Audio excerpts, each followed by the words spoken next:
everyone, today we will talk about how to fix or how to solve Facebook video problem. To know how to fix or how to solve Facebook video problem, you should just go to settings like this. We will click.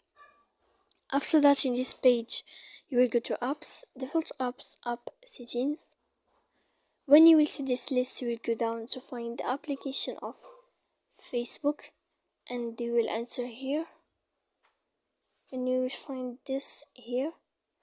Then you will go to click first stop. After that, you will enter to storage.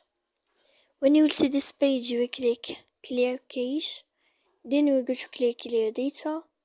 And when you will end all this stuff here, as you see, you can turn off your Wi-Fi.